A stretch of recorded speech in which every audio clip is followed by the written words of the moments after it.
Aparecen letras de colores sobre un fondo morado. Dale la vuelta. En un café librería se observa a dos personas con discapacidad visual. Ella lee un libro en braille y él tiene audífonos. Elin, mira, ¿cuál es el tema que teníamos que leer para la investigación de la U?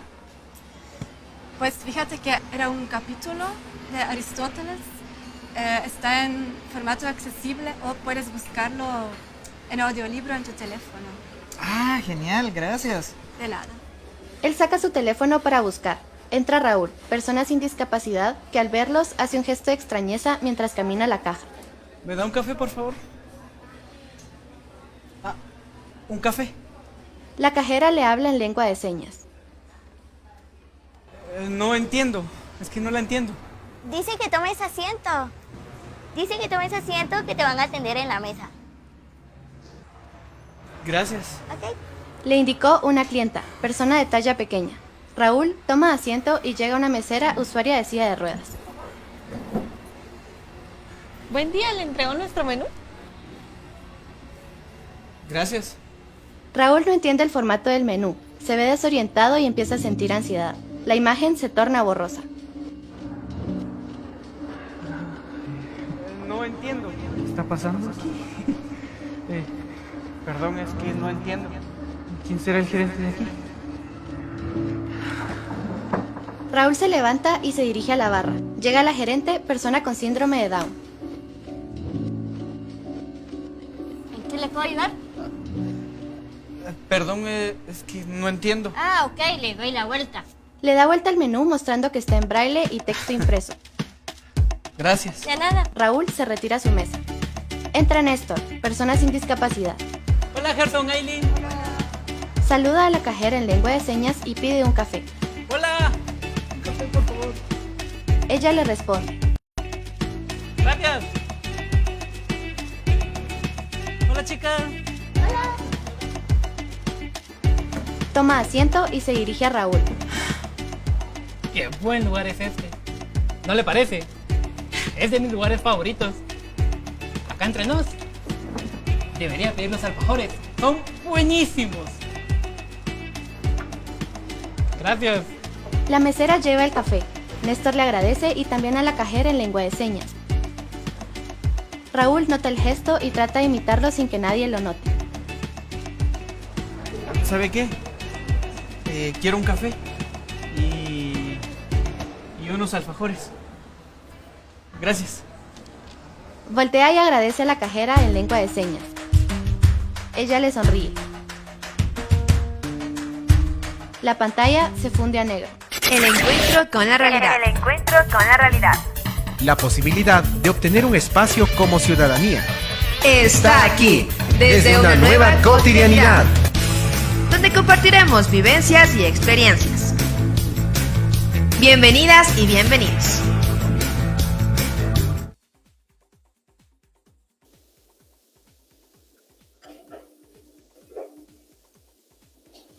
Muy buenas tardes con todos. Hoy sábado 10 de octubre tenemos a una invitada de calidad. Como ya lo estuvimos anunciando en nuestras redes sociales, se encuentra con nosotros Rosario de Fátima Almea, quien es docente y nos va a estar explicando un poco de la metodología que ha impartido a personas con capacidades diferentes. Y bueno, para no alargar más esto, pasemos con la presentación de mi compañero Vladi. Vladi, ¿cómo estás? Hola Andreita, ¿cómo estás? Yo la verdad me encuentro muy bien y sobre todo mandando saludos a quienes ya nos están mirando a través de Facebook Live. Y decir Facebook Live es decir, desde una nueva cotidianidad, tu radio revista inclusiva. Y como tú lo habías manifestado, el día de hoy tenemos a una personalidad súper importante. Es docente, escritora, poeta, amante de la literatura, Rosario de Fátima Almea, quien nos va a contar su experiencia específicamente en todos estos campos, así que vamos a estar conversando mucho con ella, así que les invitamos a todos ustedes a que se animen a dar sus comentarios, a hacer sus preguntas, y estamos bajo la cuestión técnica de Cristian y también de María Angélica, que también está en cuestión de redes. Pero bueno, sin más preámbulos, demos la bienvenida a Rosario de Fátima Almea. Muchas gracias, mi estimada profe Rosario. Estamos muy contentos de estar junto con usted. Bienvenida, buenas noches. Muy buenas noches, gracias por haberme invitado a este programa que trata sobre la inclusión, que es lo más necesario en los momentos actuales, que suelen tener cierta hegemonía otros poderes. Gracias, Vladi, por haberme invitado a este programa. Lista. Así es. Bueno, vamos a empezar con un poquito de conocer de quién es Rosario de Fátima Almea. Ciertamente sabemos que es poeta, docente, también se dedica a la literatura, a escribir, a la lectura de libros, pero ¿cómo nació? Supongo que nació de su niñez, por ahí estábamos investigando un poquito de sus familiares también, que ya también se dedicaban a la cuestión de la literatura, y supongo que de eso nació esta cuestión artística de la literatura ya desde su infancia. Cuéntenos un poco cómo usted se involucró en ese campo. Bueno, en realidad sí, un pariente mío le encantaba la literatura y le encantaba sobre todo leerme en la infancia textos literarios de acceso infantil, ¿sí? Entonces había una colección de Ariel que le gustaba leerme a mi abuelita, Cecilia Poli Dagar. Entonces, a través de ella y de sus lecturas, de la voz que ella infringía en cada frase al contarme, al narrarme las historias, entonces me incentivó este amor a la literatura, pero no solo a la literatura, sino al arte, a la música. Cuando fui joven experimenté muchas de las partes artísticas. Estuve en cursos de escultura, de pintura, de música. Pero cuando tú ya eres una carrera académica, entonces yo dejé todas esas partes optativas de lo que es el arte para seguir una carrera que en ese entonces me nació, que era el ser escritor o escritora. Entonces pensé que el seguir en la universidad había una carrera específicamente para ser escritora, pero en realidad no había una carrera que tratase exclusivamente sobre eso, sino sobre la docencia de la literatura.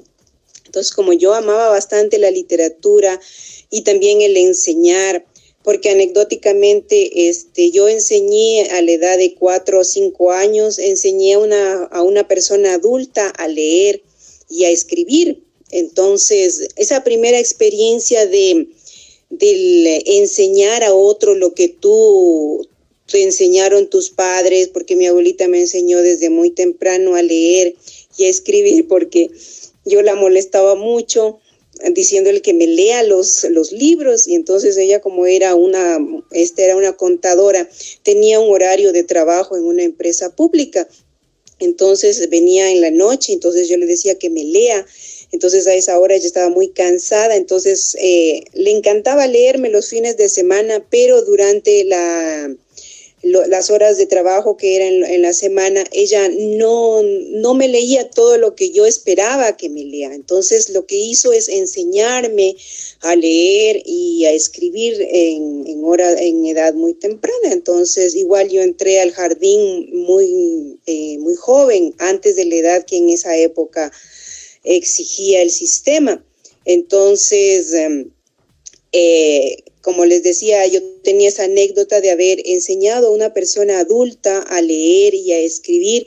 Entonces, digamos que compartí esas dos ramas, el ser docente y también el ser y amar la escritura, amar la poesía. Bueno, que yo amé primero la narrativa. Entonces yo escribí mi primera novela a los 13 años, entonces, pero felizmente desapareció esa novela, porque claro, no tenía calidad literaria, pero tenía unas ideas, ¿no? Luego ya en la universidad, yo seguí lo que es la pedagogía literaria, entonces ahí aprendí tanto lo que es el enseñar y tanto lo que es el escribir, el leer, que es lo más importante que me parece a mí que en nuestra sociedad debe ponerse hincapié. La lectura te abre las experiencias de otros en un tiempo récord. Es decir, tú vives otras vidas a través de la literatura, a través de lo que lees, sin dolores de cuerpo, digamos, sin dolores de tu carne, porque es la carne ficcional la que sufre.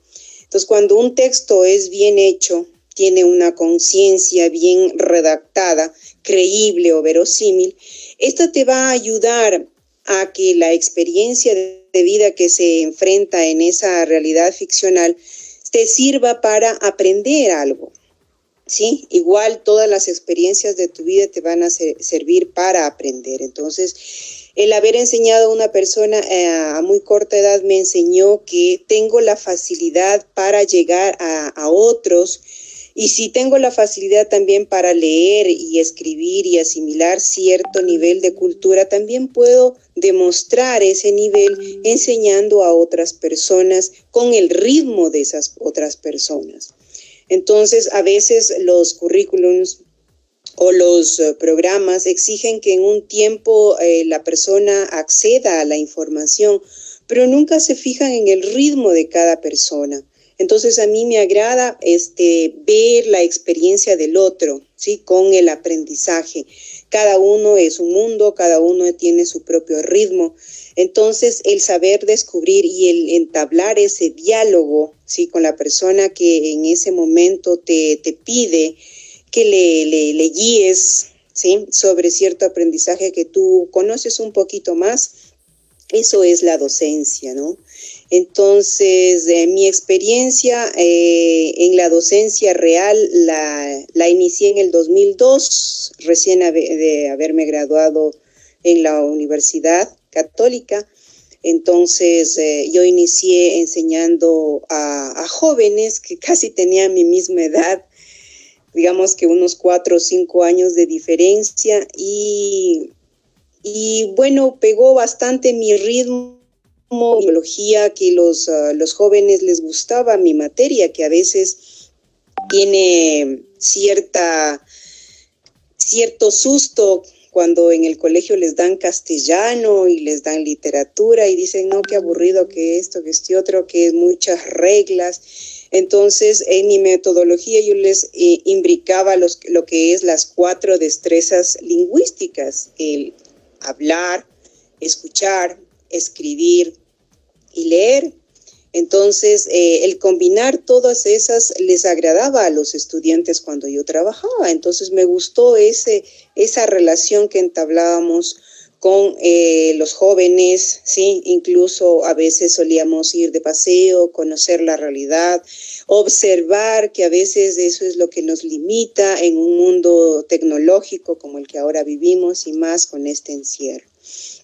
Entonces, luego de 2 años, fue mi primera experiencia con una persona no vidente, ya que la universidad donde yo trabajaba trataba de ser inclusiva. Entonces abrió las puertas a personas no videntes y personas que no escuchaban. Entonces, el primer caso lo tuve, ¿sí? Incluso cuando me inicié como docente, tuve una persona autista, ¿sí? Y tuve una buena relación con esta persona, con este niño, que incluso él decían que era la única persona con la que se había identificado y con la que pudo hablar. Pero bueno, eso es parte de lo anecdótico de otra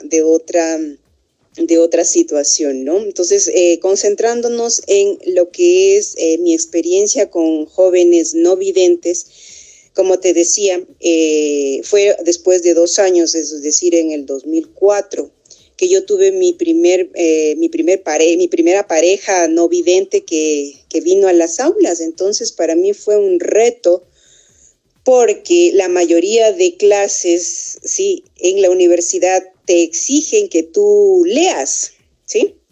Entonces la lectura es fundamental en la universidad.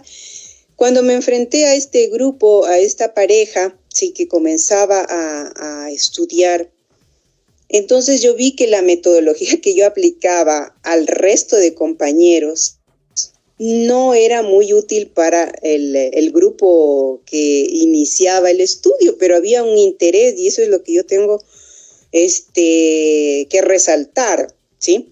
El interés que manifiestan las personas no videntes por aprender, por captar, ¿sí? con una sola clase, memorizar, porque, bueno, en ese entonces esta persona, no, esta pareja solía grabar las clases, ¿sí? Entonces grababan las clases, pero a veces los equipos no funcionaban, entonces la voz, como tú eres docente, te mueves en el espacio, hay a veces eco, hay las bullas de los carros, entonces las grabaciones no le salían bien a la pareja, entonces a veces me pedían ayuda y a mí me tocó cambiar mi metodología, crear una metodología especial para esta pareja, en la cual yo grababa la clase, o sea, me grababa directamente la voz, leía ciertas partes de los textos, les resumía, les pasaba, ¿sí? Entonces, a mí lo que me motivó es ver ese interés, esa necesidad que demostraba por aprender, ¿sí? Mientras a veces las otras personas, los otros compañeros se distraían, tenían otras inquietudes, en ellos se veía ese interés por acaparar el conocimiento, ¿no? Es decir, bebérselo con euforia, todo lo que uno le indicaba. Entonces, eso me llevó a crear, ¿sí? Y darle importancia a lo audiovisual en un caso y el auditivo en el otro, ¿sí? Entonces, a los compañeros videntes, digamos, ¿sí? Noté que lo audiovisual les llamaba la atención y era más fácil incluirlo en clase. Entonces, yo opté por eso y lo audio ya quedaba para las personas no videntes. Entonces, ese fue uno de los retos. Después de 3 años en la misma institución, se me puso a cargo de las prácticas comunicativas, donde yo les daba, por ejemplo, les daba collage, les daba pintura, ¿sí? Es decir, todo lo que yo aprendí en mi juventud me sirvió para las prácticas comunicativas, les daba teatro, les daba respiración, canto. Entonces, todas estas enseñanzas alternativas, diferentes y insertadas con lo que es la literatura, lo que es el lenguaje, hacían que la materia sea bastante motivadora. Entonces, como te decía, en estas prácticas comunicativas vino una persona no vidente a teatro. Entonces,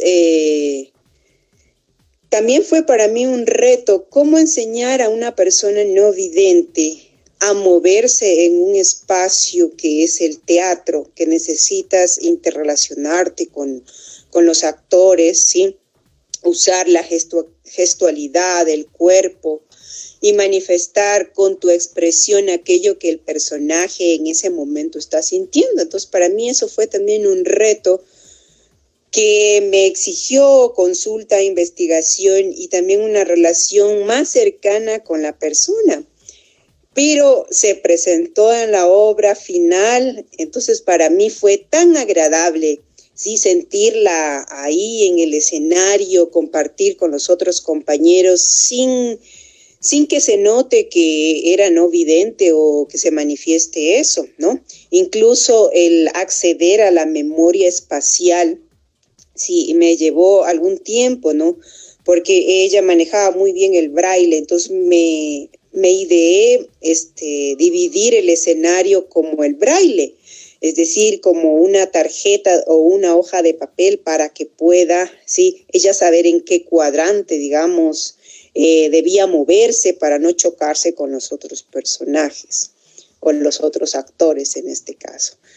Sí, y así algunas experiencias con personas no videntes hasta que llegamos a Vladi, y después de Vladi también tuve igual 3 personas no videntes, sí, que tenían el mismo interés, pero ya para mí fue un poco más fácil porque la tecnología ya nos ayudaba. Entonces podían grabar en el celular, el sonido era más nítido, ¿sí? Había el internet, era más asequible, audiolibros, yo podía bajarles, hacerles que en la biblioteca, que en la universidad se implantó una Telos Biblioteca, ¿cómo era, Vladi? Corrígeme ahí. Infobiblioteca, algo así, que era justamente para los chicos no videntes, ¿ya? Y ahí había un programa que tú subías el texto y este texto, el fragmento que tú señalabas, lo leía, ¿sí? Y luego el joven lo reproducía, ¿no? Entonces, en la universidad esa fue mi experiencia con las personas no videntes, a las cuales les agradezco bastante el aprendizaje y la exigencia que me hizo buscar otras maneras, otras metodologías de enseñanza, porque yo las admiro, cómo se mueven en la ciudad, cómo pueden estar solos, coger un bus, saberse las rutas, ¿sí? No caerse, no tropezarse, pasar las calles. No sé, yo admiro cómo ellos se manejan en el espacio, ¿no? Entonces, no entiendo por qué una sociedad, en vez de admirarlos, ¿sí? A veces los tratan de diferente manera, que a veces no tiene como percepción el reconocimiento de su valor como persona, como ser aportador de conocimientos, ¿no?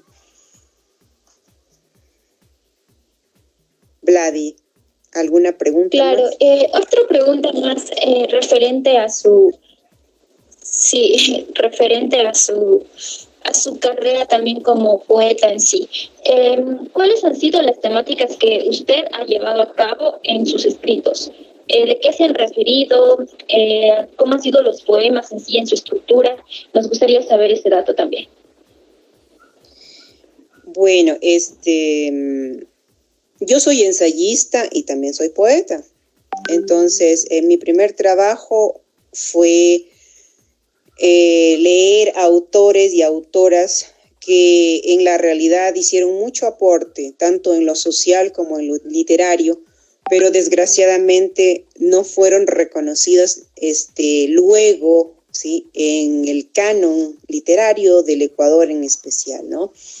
Entonces se dio la potestad a algunos creadores y se olvidó a estas personas que en su tiempo, en cambio, tuvieron mucho reconocimiento, ¿no? Entonces, mi primer trabajo, y que corresponde a la maestría que luego yo saqué, porque saqué la maestría tanto en docencia, porque ambas carreras han estado bastante juntas y he trabajado en ambas. Entonces he sacado una maestría en docencia, en diseño curricular, ¿sí? Y una maestría en literatura. Entonces en esa maestría yo me propuse ver qué autores del Ecuador han sido relegados al olvido para las nuevas generaciones. Y una voz que me llamó mucho la atención fue la de Aurora Estrada y Ayala, también la de Corina Parral de Velasco Ibarra. La primera hice un ensayo que tuvo su reconocimiento en la institución que yo cursé la maestría. Me publicaron el texto, ¿sí? Analicé lo que es la creación de la voz, ya que esta autora, por ejemplo, escribió en los años 20, cuando en el Ecuador había el modernismo, pero ella no se quedó en el modernismo, sino que siguió a las vanguardias, en especial en la línea social. Entonces su poesía subsiguiente va a tomar la línea social. Cuando, por ejemplo, si tú lees un texto que habla sobre los modernistas, jamás mencionan a la mujer y no mencionan a Aurora Estrada y Ayala. Entonces mi meta ha sido en estos años divulgar la poesía de Aurora Estrada y Ayala. Entonces la Universidad Católica, a través del Centro de Publicaciones, estuve de acuerdo en este proyecto de rescatar a los autores que no son leídos. Y entonces yo propuse que se haga una antología de esta autora. Entonces se me escuchó y el libro apareció, está vendido. Sí, ustedes lo pueden ver al fondo de la imagen. Entonces ahí está recopilada la poesía de Aurora Estrada y Ayala, que yo he rescatado de libros antiguos, de periódicos viejos, incluso los familiares tuvieron la gentileza de ayudarme con muchos poemas, sí, de rescatar aquellos textos que ella había escrito a mano. Entonces fue un trabajo de relectura, ¿sí? Y luego de filología al tratar de interpretar el texto de Aurora Estrada. El mismo trabajo estoy realizando con otros poetas, ¿sí? Y mi línea luego de este texto fue el género, ¿sí? Ya que la mujer también como voz activa, como voz que tiene el derecho de crear significado, no de ser objeto del quehacer poético, también ha sido diferente y no ha sido tan escuchado. Entonces, mi proyecto de análisis ha sido justamente el ver cómo en las sociedades modernas aún se sigue considerando aprendizajes antiguos, ¿sí? de la época provenzal para evaluar a la mujer, ¿sí? Tanto en textos literarios como en textos no literarios. Entonces, mi objetivo ha sido analizar las canciones de moda, especialmente las baladas, cómo en ese texto se construye a la voz femenina, al cuerpo femenino y al actuar femenino, ¿sí? Y cómo la visión de presencia o la visión masculina sí tiende a seguir un paradigma. Entonces, eso es lo que he analizado. Y en la poesía, a nivel estético, literario, he analizado también la tropología, cómo esta tropología tiene parte de una violencia que se infiltra en la estética y crea una violencia estética que la repetimos en las metáforas, la repetimos en los símbolos sin darnos cuenta. Entonces, he analizado varios autores, ¿sí? que crean estas metáforas y que son muy aludidos, ¿no? Entonces, mi último texto y mi último libro, digamos, que está en evaluación, es sobre la poética de José Martí. Entonces, muchos de los poetas han sido motivo de mis análisis, ¿sí? Tengo mi último libro que es solo de ensayos, donde analizo el lenguaje literario, tanto como bello como una refracción de lo que es el discurso social. En cuanto a mi poesía, yo he trabajado hace algún tiempo un texto bajo el mismo título que se llama Homo Sapiens Sapiens. El texto ya tiene cuatro libros, ¿sí? Y mi tendencia justamente ahí es refutar ciertas formas de lenguaje, crear metáforas un poco diferentes en cuanto a lo referencial, es decir, no quedarse en los tropos que hemos heredado de la época provenzal o de la Edad Media o de la época griega, sino darles la vuelta, transgredirlos, ¿sí? He optado en mi primer libro por versos muy cortos o poemas muy cortos, donde sintetizo la idea, digamos que tengo una pequeña herencia o diálogo con el haiku, ¿sí? Donde en unas pocas palabras sintetizas toda una imagen, ¿sí? Entonces recordemos que la literatura, en especial el lenguaje poético, ¿sí? Se lo realiza a través de imágenes. Estas imágenes verbales van a motivar en el lector una reacción, ya sea de placer, ya sea de identificación o de discusión. Entonces he optado en mi poesía por discutir aquello que se conoce, discutir aquello que se ha hecho como seres humanos, ¿sí? Tratar el humanismo de nuestras sociedades y verlos desde otra perspectiva, que a veces es criticar la realidad, ¿no? Entonces, como decía Sócrates, toda la realidad debe ser criticada, ¿sí? Así uno sabe y reconoce a que tiene enfrente o que le han dicho o que le han heredado. ¿Sí? Entonces, si recordamos el texto de Jacques Derrida, él discute a las herencias que tenemos. Entonces, no todas las herencias y lo que repetimos como mitos eruditos son dignos de ser equitativos o dignos de reproducirse. Entonces, el cuestionar y evaluar la realidad es lo que hace el pensamiento crítico a una sociedad más pensante, más evaluadora de su realidad.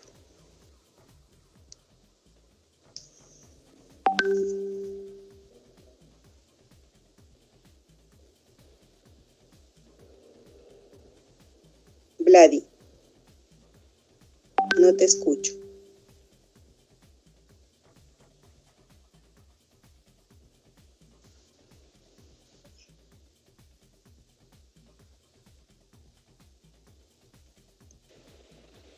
Y bueno, creo que Vladi se quedó con el micrófono muteado, no sé, algunos problemas técnicos por ahí, Vladi. Pero bueno, continuemos con la entrevista, ¿ya? Otra pregunta más se podría decir, ¿cuáles fueron las metodologías que usted implementó a la hora de enseñar o, bueno, de impartir los saberes en las aulas? O sea, ¿utilizó aplicaciones nuevas, lectores de pantalla? Cuéntanos un poco sobre eso. Bueno, como ya lo había explicado hace un ratito, ¿sí? Al principio yo utilizaba las grabaciones, leía fragmentos de libros para los compañeros no videntes y les hacía dinámicas las lecturas, ¿sí? Entonces, incluso aprendí a sintetizar los libros que a veces eran demasiado largos, ¿sí? Sintetizar o darles un resumen con las palabras clave o la proposición temática que yo suelo manejar.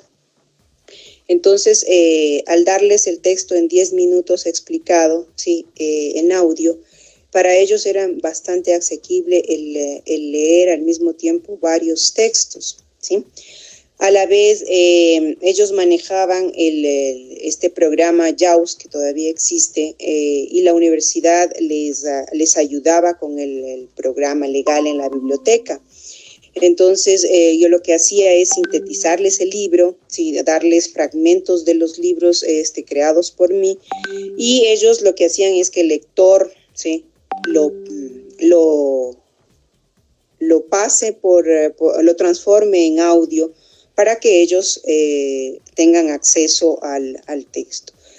Cuando ya hubo el internet y todo eso, entonces para mí fue más agradable a mandarles los links, ver qué textos o qué audiolibros eran factibles para ellos, ¿sí? O para ellas, que sean de acceso libre o qué programas les ayudaban. Entonces, lo que más realizaba es la síntesis de los textos, transformar el texto grande en un texto pequeño donde estén las ideas claves, ¿sí?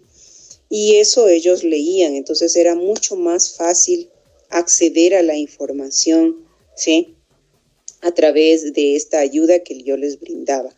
Igualmente, como también yo trabajé con personas que laboraban, ¿sí? Porque teníamos el horario en el nocturno o en la tarde, ellos no podían tampoco leer, entonces me di cuenta que el convertir los textos completos en textos pequeños, asequibles con las palabras, era muy fácil, ¿sí?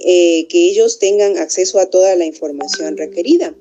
Incluso yo tengo un canal de Academy o una hoja en Academy donde he puesto todo el material que yo usaba en mis clases y que justamente sintetizan toda la información, todas mis clases. Luego cuando vino el PowerPoint y pude hacer videos, hacía videos y la conversación las grababa de tal manera que sea dinámico. En las clases, por ejemplo, yo empleé mucho lo que es el diálogo, ¿sí? Lo que es la pintura, la escultura, porque como tú sabes, La memoria humana tiene diferentes maneras de captar. Unas personas son gráficas, otras personas son auditivas, a otras personas les gusta la narración, etcétera, etcétera. Entonces, cuando tú eres docente, la primera relación con el otro es reconocer cuál es el idioma común que pueden manejar para una interrelación más continua, más motivadora. Entonces, ese es el aprendizaje que tiene el docente y el sacrificio también, porque toda esa producción que está detrás del preparar una clase que dura 1 hora o 40 minutos, al profesor le puede llevar 2, 3, 4 horas, ¿sí? Porque él tiene o ella tiene que leer 3, 4 libros, ¿sí? Para al estudiante o al grupo decirle lo que es el tema. Entonces, ese valor agregado que tiene el dar clase a veces no se tiene en consideración y se cree que el docente se para ahí y nada más.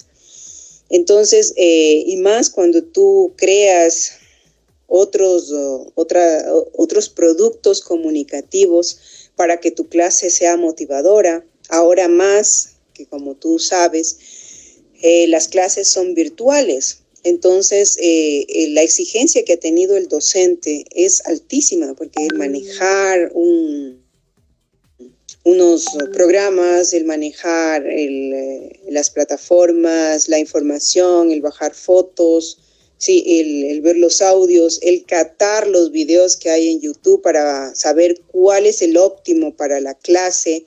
Todo eso es un aprendizaje que tú lo refractas en tu clase, ¿sí? Entonces, el llevar eso a unos números finales, que es la nota, ¿sí? Como que no constituye el real sacrificio que ambas personas realizan, ¿sí? Entonces, la docencia llevada a números como que no es razonable, ¿sí? No hay la relación de persona y de ritmos, ¿sí? Cada persona tiene su ritmo. Si eres una persona no vidente, o si eres una persona muda, o si eres una persona con alguna discapacidad, el aprendizaje va a tu ritmo. Igual si eres una persona que entra en la normalidad, pero tienes otras perspectivas, tienes tu ritmo. Entonces, esa consideración del ritmo personal y autónomo se olvida en la educación que es masiva, ¿sí? Entonces, igual a las personas que quedan fuera por género, por raza, por no tener dinero, ¿sí? Entonces, yo tuve una experiencia muy triste de una niña que era muy buena estudiante, pero desgraciadamente el económico no le ayudó y tuvo que dejar la carrera para ponerse a trabajar. Entonces, esas situaciones te duelen en el alma y no dices, ¿cómo le puedo ayudar? ¿Sí? Cuando tú sabes que una beca a veces no llega a las personas que necesitan, ¿sí? O a veces son injustas, bueno, uno ya lee la realidad y ve las noticias y ve que la necesidad no siempre está con estas ayudas, ¿no?, que necesitan. Entonces, como docente y planificadora, es ser creativo, ¿sí? La creatividad nos lleva a investigar, ¿sí? Nos lleva a ver otras opciones, a plantearnos otros retos, ¿no? Entonces, en síntesis, el reto que yo tuve con estos estudiantes motivados, ¿sí? Entonces, los estudiantes indígenas también son muy motivados y me encantaba darles clase porque siempre te preguntan sobre más, investigan, comparan la bibliografía que tú le brindas. Entonces, hay un interés, ¿sí? Un interés por estudiar. Entonces, en las personas con otras capacidades se ve ese interés, ¿sí?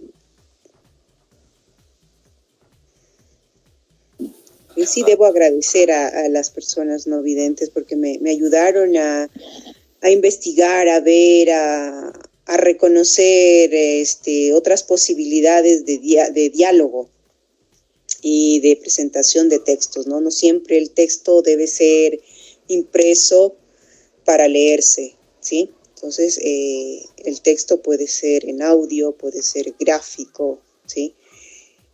Según el interés que tú tengas o que el estudiante tenga.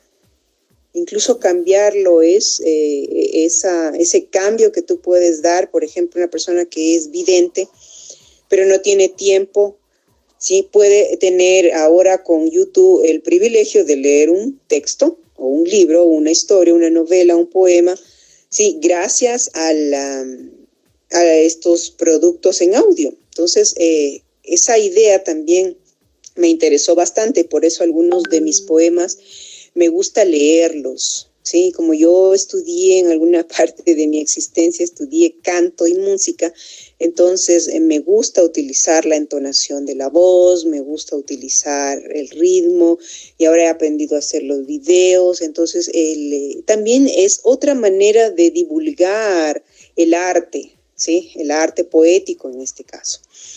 Sí, de paso yo tengo algunos programas de rescate de literatura y en especial de poesía, que ven la diáspora, digamos, ¿sí? Entonces yo también les agradezco a las personas no videntes porque me hicieron reflexionar sobre el canon existente, no siempre abarca lo que debería ser las diferentes voces, ¿no? Sí, realmente es súper Bueno, no sé si el importante. micrófono de Ladilla funciona. A ver, ahí sí vale, ¿no? ¿Hola? Yo sí te Sí, oigo, Gladys, Vlad. sí. Ahí sí me escuchan ya. Sí. Sí, como les decía, es súper importante esto y la verdad, esta conversación es muy, muy buena al conocer sobre la inclusión, pero antes de ir a un par de preguntas finales, quisiéramos saber, Angie, ¿cómo estás? Y sobre todo, ¿qué es lo que ha manifestado el público para mandarles también los saludos a los chicos que también nos están viendo? Por supuesto, chicos, tenemos varios comentarios acerca del programa de hoy. Silvio Marlene nos dice, interesante el programa, sigan adelante, chicos. Alcino Iván Ramírez, felicitaciones por la invitada Rosario de Fátima. Katy Michelle, saludos, chicos, buen programa. Gracias, Y Papá Edison, saludos. Gracias, Alcino, por estar acompañándome en el programa. Sí, bueno, no sé si Andrea tiene una pregunta más para realizarle a Rosario de Fátima Almea, que justo está aquí con nosotros, conversando sobre estas experiencias que ha tenido en el campo de la inclusión, de la literatura, de toda la cuestión que ella ha realizado de la parte artística. A ver, Andreita. Claro, bueno, mi pregunta en sí sería, una pregunta más o menos como que personal para Rosario, ¿no? Entre los papeles que ha desempeñado de escritora, docente y también poeta, ¿cuál de los tres le atrajo más y por qué? Bueno, de niña yo quise ser escritora, como te había contado, mi acercamiento fue la lectura y yo quise ser escritora, y busqué esa carrera tanto en el colegio como en la universidad y escribía y mi materia favorita era la literatura y la filosofía.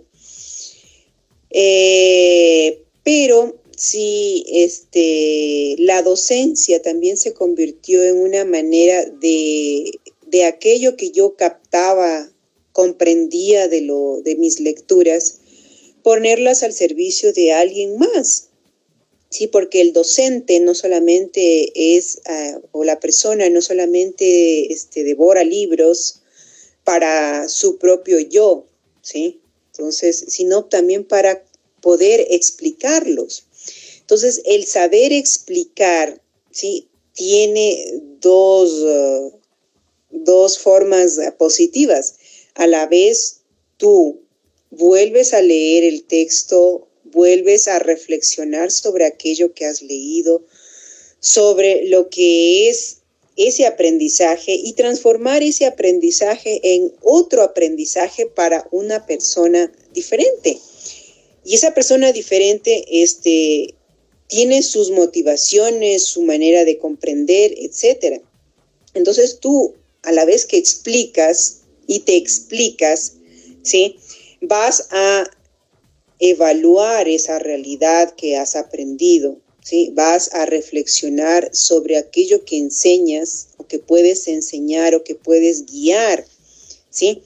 Y también el interés que la otra persona tiene, porque es un diálogo, ¿sí? La enseñanza es un diálogo, ¿sí? No es que la persona, el docente viene e impone el conocimiento porque es así y ya, no, es un diálogo. Si la otra persona como estudiante quiere ese diálogo, lo acepta y exige más, como en la comunicación. Entonces, en la comunicación, sí, no solamente es unilateral, sino que es de bilateral, ¿no es cierto?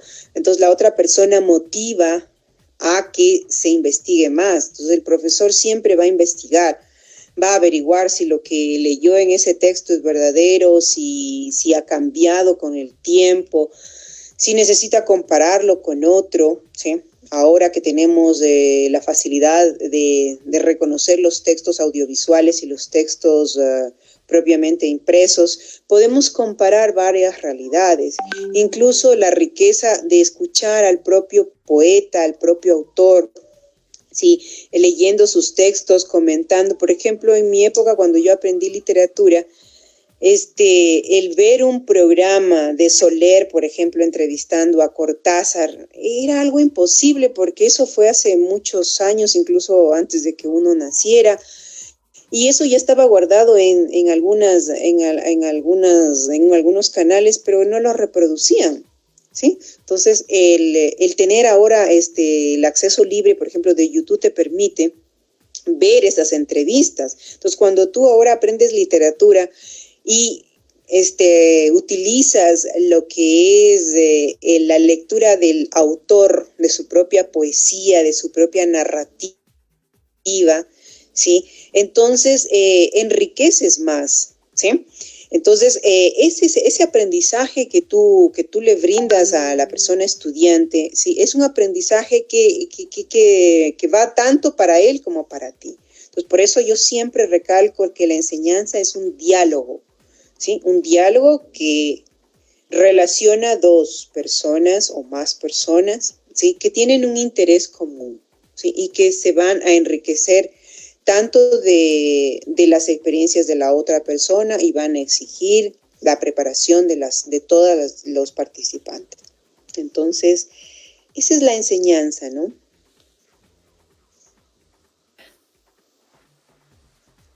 Muy bien, la verdad es que es muy interesante todo esto que manifiesta, la cuestión de la inclusión, de la literatura, de la enseñanza. Pero antes de concluir con esto, a mí me gustaría, y sé que el público también lo desea, escuchar algún poema que usted haya escrito para que nos pueda recitar y el público sobre todo pueda apreciar el trabajo que usted realiza y sobre todo dónde puede encontrar este material para que también puedan leerlo las personas o comprarlo. ¿Cómo pueden hacer eso? Bueno, como yo te había dicho, en la hoja de Academy yo he subido de manera gratuita una selección de mis obras, de mis ensayos y de mis poemas, y en YouTube también está leído algunos poemas.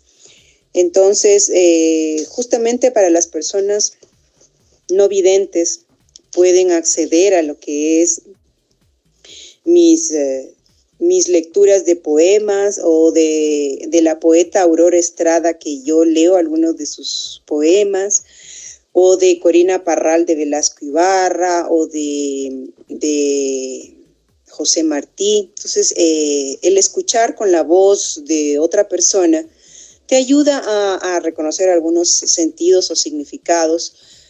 Y también es fácil porque no cuesta, está gratis en YouTube. Entonces, les invito a ver mi canal o a revisar algunas de las entrevistas que he hecho, o de las lecturas poéticas que he preparado, entonces para que accedan de manera gratuita, ¿sí? Ahora, si quieren colaborar, algunos de mis textos están en digital, en Amazon o en Iberlibro, ¿sí?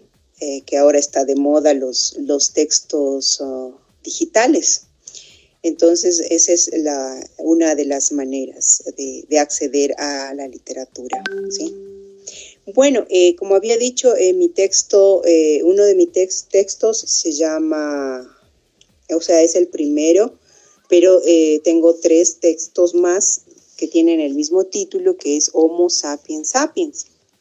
Me ha gustado ese título justamente porque te lleva a la reflexión de lo que somos nosotros como seres humanos civilizados, ¿sí? Entonces, son textos cortos donde yo juego con el lector para que adivine, porque las metáforas y las imágenes son eso, es un juego de adivinanzas de los sentidos, ¿no? Solo voy a leer uno. 917. Guerra creada por deseos anales. Ante ti, desgarrados cuerpos de hermanos. Por hermanos de fauces acribillantes. Tú, obligada a constante deglución, a habitar una tierra en zozobra, pronta a huir, pero los grilletes de aquellas tiranías, lastimando tu pie e imponiéndote un hambre eterna. Luego, solo impúdica por consideración ante la senilidad de un antropófago descomunal. Gracias.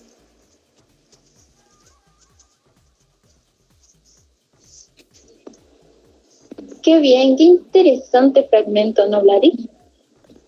Y en realidad, súper interesante, y como ella manifestaba en YouTube, tiene muchos de estos escritos, al igual también muchas exposiciones. En cuestión de la poetisa o poeta, ahí no sé si me corrige, Aurora Estrada y Ayala. Aurora Estrada y Ayala, por supuesto. Que les invitamos. También, por supuesto, que les invitamos a conocer. Y si Andrea no tiene más preguntas, no sé si tiene alguna más, o ya le pedimos para ver si nos da un mensaje, sobre todo a esta comunidad inclusiva que siempre nos está mirando en Facebook, que vamos de a poco creciendo a pasos lentos pero seguros. ¿Cuál sería el mensaje que usted le podría dar a la gente que nos está mirando y que nos está escuchando en Facebook Live? Bueno, el no creer que la palabra inclusiva es solamente una palabra de moda, sino actuar, porque los discursos, ¿sí?, y las prácticas que dan pie a esos discursos, dispositivos, lo diría algún científico o estudioso del análisis del discurso, nos obligan a aparentar ciertas actitudes, ¿sí?, pero no a pensar como seres humanos. La situación que hoy vivimos como recluidos a partir de dos problemas que son el desempleo y el COVID, nos han llevado a reflexionar qué es lo que necesitamos, que la relación interpersonal. Entonces, y reconocer que no siempre las instituciones que abogan por el servicio a lo humanitario realmente cumplen con lo que predican. Entonces, el pensar que la inclusión es respetar a la otra persona, pero no solo por una apariencia, sino porque realmente estás dialogando y porque te identificas con ese otro ser humano que es igual a ti, ¿sí?, que necesita algo y que tú también lo necesitas porque constituyes una sociedad, y que esas luchas de poder desgraciadamente nos llevan a no comportarnos como debe ser, ¿no?, sino a subyugarnos a juegos externos, ¿sí?, a dadores externos y políticos que desgraciadamente manipulan las necesidades de los seres humanos. Excelente mensaje, el de Rosario de Fátima Almia. Por supuesto, que les invitamos a que la busquen en YouTube para que puedan ver y escuchar también sus ponencias, los poemas, también adquirir los textos en Amazon, por supuesto, y también a conocer más sobre Rosario de Fátima Almea, que por supuesto hoy ha compartido con nosotros toda su experiencia de vida, no solamente con respecto a la literatura, a la poesía o a los ensayos, sino también con respecto a la inclusión, también a cómo ella ha desarrollado el campo de la docencia de una manera magistral, diría yo. Pues yo tuve la oportunidad de ser alumno de ella y pues la verdad es fascinante conocer a Rosario Almea, por supuesto, a Andreita. Claro que sí, Vlad, y sobre todo conocer su experiencia en esto de la docencia, a personas también que tuvo que trabajar con personas con capacidades diferentes, ¿no? Sobre todo su metodología, la metodología que impartía para poder dar sus clases en sí. Ha sido un honor y bueno, muchas gracias por la apertura, Rosario de Fátima, ¿no? Gracias por habernos acompañado hoy, este sábado, en este espacio, incluso desde una nueva cotidianidad, sobre todo. Invitarles a nuestros amigos a que se unan a estos programas que son todos los fines de semana, ¿no? Pero para esta semana, no sé, Vladi, tenemos el programa el día miércoles a las 6 de la tarde también, en sí. Y también agradecer a las personas que nos están observando y sintonizando todos estos sábados, gracias a Cristian, que se encuentra en los controles y producción, también a María Angélica, que esta vez nos ha estado colaborando con los saludos. Un saludo también para Renato y Michelle, que de seguro nos están viendo también. Esperamos que en el próximo programa nos acompañar ya. Eso, Lari. Así es, y bueno, y así nos despedimos agradeciendo una vez más a Rosario de Fátima Almea e invitándole a que sintonice igual los programas y sobre todo a que igual nos acompañe en alguna otra ocasión, por supuesto, porque realmente el tiempo nos ha quedado bastante corto para conversar de muchas temáticas que realmente son súper importantes. Muchas gracias, Rosario, en verdad yo estoy muy agradecido y todos nosotros con usted. Yo más agradecida contigo, Vladi, por haberme invitado, por ser mi alumno, recordarme con tanto aprecio, sí, porque a veces hay algunos que en la calle te ven y no te saludan, no sé por qué, pero a ti debo agradecerte mucho, sí, por seguir en contacto conmigo. No puedo decir otra cosa. He tenido muchos alumnos que ahora en esta situación de la pandemia y de las otras enfermedades que aquejan a la realidad, sí, se han acercado, sí, han ofrecido su ayuda, sí, y han manifestado el aprecio que tienen y el agradecimiento, ¿no? Que a veces ese granito de arena como docente he dejado de huella en algunas personas, ¿no? Entonces yo te agradezco y te admiro bastante, Vladi, te admiro bastante, ¿sí? Lastimosamente no supieron reconocer tu valor, sí, en tu desempeño en ese lugar. Entonces, así es la vida, pero estás sobresaliendo en este otro lugar que es tu carrera, ¿no? El de ser comunicador. Así es. Por supuesto, aquí estamos siempre trabajando en pro de la inclusión. Y antes de darle el paso a Angie para que se despida y mande a la canción de despedida, yo quiero pues enfatizar que sí ha sido interesante y es interesante compartir con todos ustedes este programa. Síganos en Instagram como Desde una Nueva Cotidianidad, también en fanpage de Facebook como Desde una Nueva Cotidianidad y el perfil también. Así que bueno, vamos con Angie, pero les dejo con la canción, por supuesto, de Jesús y Carlita, que les mando saludos hasta Honduras, que nos han compartido este cover. Bueno, Angie, para que despidas del programa, mi nombre es Vladi y los veo, es cierto, miércoles 6 de la tarde con algo nuevo para todos ustedes. Angie, ahí quedas. Claro que sí, chicos. Muchas gracias a la invitada por haber aceptado. Es un honor y pues las puertas de aquí siempre estarán abiertas. Y un último comentario de Willy Zambrano que nos dice: amigo, te felicito por tu programa. Muchas gracias a todos. Cuídense. Bueno, chau, hasta la próxima. Hace tanto tiempo que no estás y no encontré a nadie que me quiera. Nadie me besó a tu manera y ya no tengo ganas de buscar. Yo seguí escuchando tu canción, la que te dediqué de primera. Pero es que para serte sincera, se me juntaron la suerte con las ganas de ver despacito.